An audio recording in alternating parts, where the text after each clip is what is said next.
नमस्कार, मैं हूं राहुल सिन्हा। सत्ता के सभी न्यूज मित्रों का स्वागत है। सत्ता की शुरुआत में सत्ते पे सत्ता यानी 7 खबरें और दिलचस्प जानकारियां। सबसे पहले हम गोमूत्र के नाम पर देश को बांटने वाले डीएमके सांसद सेंथिल कुमार की वैचारिक मरम्मत करेंगे। सत्ता की वर्कशॉप में हथौड़ा, पाना, पेचकस सब कुछ तैयार है। हालांकि उन्होंने माफी मांग ली है, लेकिन असल में माफी काफी नहीं है। वैचारिक रिपेयरिंग इसके लिए जरूरी है क्योंकि सेंथिल के बयान में खतरनाक संकेत हैं। आज लोकसभा में जम्मू कश्मीर पुनर्गठन और आरक्षण बिल पास हो गया। चर्चा के दौरान अमित शाह ने लोकसभा में पूर्व पीएम जवाहरलाल नेहरू की एक चिट्ठी पढ़ी और कहा कि देश की जमीन जाना पंडित नेहरू का ब्लंडर था। इस पर खूब बवाल हुआ। आखिर उस चिट्ठी में लिखा क्या है, ये भी आपको दिखाएंगे। बीजेपी में इस्तीफों का दौर चल रहा है। हालांकि ये इस्तीफे उन सांसदों के हैं जिन्हें मध्य प्रदेश, राजस्थान, छत्तीसगढ़ के विधानसभा चुनाव में जीत मिली है। अब तक 12 में से 10 बीजेपी सांसद इस्तीफा दे चुके हैं। खबर है कि प्रहलाद पटेल, नरेंद्र तोमर और रेणुका सिंह केंद्रीय मंत्री पद भी छोड़ेंगे। एक बड़ी खबर राजस्थान से, जहां सुखदेव सिंह मर्डर की जांच के लिए एसआईटी का गठन किया गया है। हत्यारों पर 5-5 लाख का इनाम घोषित किया गया है। लेकिन आज सत्ता में समझेंगे क्या गैंग वॉर की असली वजह गैंगस्टर लॉरेंस बिश्नोई और बम्बिहा गैंग की जानी दुश्मनी है। इस पर हमने एक एक्सक्लूसिव जानकारी आपके लिए इकट्ठा की है।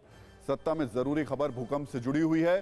क्या आप जानते हैं इस वर्ष बार बार धरती हिलने की असली वजह क्या है? क्यों भूकंप की संख्या दोगुनी हो गई है और खतरा कितना बड़ा है? पहली बार संसद में सरकार ने जो कुछ बताया वो बेहद चौंकाने वाला है। आज सत्ता में हम आपको हमास को खत्म करने वाले इजराइल के पानी प्लान के बारे में भी बताएंगे। गाजा में समंदर से पंप सेट लगाकर इजराइल के जवान पानी खींच रहे हैं। हमास की सुरंगों में पानी भरा जा रहा है। इससे हमास की सांस कैसे फूल रही है ये भी आपको दिखाएंगे। एक दिलचस्प खबर किम जोंग की भी है, जो नॉर्थ कोरिया में महिलाओं के सामने रो पड़े। उन्होंने देश में गिरती जन दर को देखते हुए महिलाओं से ज्यादा बच्चे पैदा करने की अपील की और कहा यह देशभक्ति का काम है। तो सत्ता में अब बात संसद की, जहां लोकसभा में आज कांग्रेस और बीजेपी देश के पहले प्रधानमंत्री जवाहरलाल नेहरू के नाम पर आमने सामने आ गए। मौका था जम्मू कश्मीर आरक्षण संशोधन बिल और जम्मू कश्मीर पुनर्गठन संशोधन बिल पर चर्चा का। और इसी चर्चा में गृह मंत्री अमित शाह ने जवाहरलाल नेहरू के कुछ पुराने बयानों को कोट कर दिया और यह बात कांग्रेस को पसंद नहीं आई, जिसके बाद एक दूसरे पर तीखे हमले हुए, ऐतिहासिक तथ्य निकाले गए। हालांकि इन सब के बीच दोनों बिल लोकसभा से पास हो गए। लोकसभा में पंडित नेहरू का जिक्र क्यों हुआ, इस पर सत्ता में आज बयानों की कुंजी है, जिसे हम आपको बताएं उससे पहले ये समझिए कि आज लोकसभा में जम्मू कश्मीर से जुड़े जो 2 विधेयक पास हुए उनमें क्या है और इनसे क्या बदल जाएगा। दरअसल जम्मू कश्मीर में परिसीमन हुआ था। परिसीमन के बाद जम्मू कश्मीर पुनर्गठन संशोधन बिल और जम्मू कश्मीर आरक्षण संशोधन बिल पेश किया गया। आज पेश हुए विधेयक के मुताबिक अब जम्मू क्षेत्र में 6 विधानसभा सीटें बढ़ाई गई हैं, जबकि कश्मीर क्षेत्र में 1 विधानसभा सीट बढ़ाई गई है। पहले जम्मू क्षेत्र में 37 सीटें थी, अब सीटों की संख्या 43 हो गई है। पहले कश्मीर में 46 सीटें थी, अब ये बढ़कर 47 हो गई हैं। आज पास हुए विधेयक में भी पीओके के लिए 24 सीटें आरक्षित की गई हैं। जम्मू कश्मीर में कुल मिलाकर 114 सीटें होंगी, जिसमें 2 सीट कश्मीर से विस्थापित पंडितों के लिए आरक्षित की गई हैं। ये दोनों बिल लोकसभा में पास हो गए, लेकिन इस चर्चा में गृहमंत्री अमित शाह ने जवाहरलाल नेहरू की 2 गलतियों का जिक्र किया और कहा कि उन 2 गलतियों की सजा देश आज भी भुगत रहा है। उन्होंने कहा कि पंडित नेहरू की पहली गलती थी कि जब सेना जीत रही थी तब सीज फायर कर दिया, और दूसरी गलती यह थी कि वो कश्मीर का मसला यूएन लेकर गए। अमित शाह ने यह भी दावा किया कि पंडित नेहरू ने खुद कहा था सीज फायर करना गलती थी। अमित शाह के इस बयान पर कांग्रेस ने सख्त ऐतराज जताया और हंगामा शुरू हो गया। संसद में जम्मू कश्मीर पर चर्चा, पंडित नेहरू के नाम और कांग्रेस के ऐतराज पर हमने एक छोटी सी रील तैयार की है, उसे देख लीजिए, फिर आगे बात करते हैं।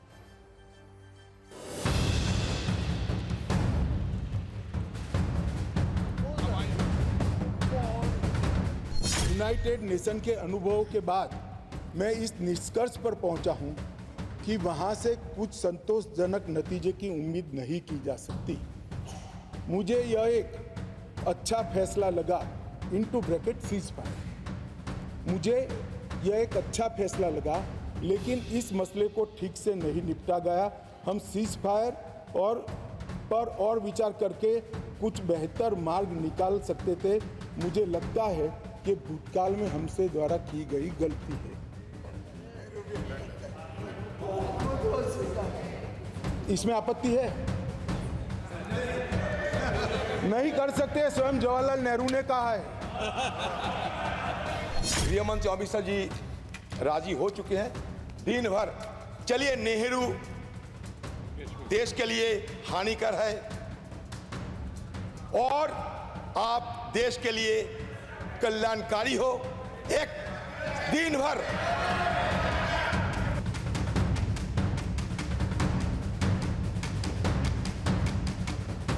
कि कश्मीर समस्या का मूल कौन था और कैसे था, इसमें उस वक्त के सभी लोगों का रोल क्या था, इस पर चर्चा होनी चाहिए। और ये कह रहे हैं नेहरू, हमारी बेंचेस से कोई नहीं कहता कि नेहरू हानिकारक थे, मगर अब यही कह रहे हैं नेहरू हानिकारक थे, तो हम क्या कर सकते हैं?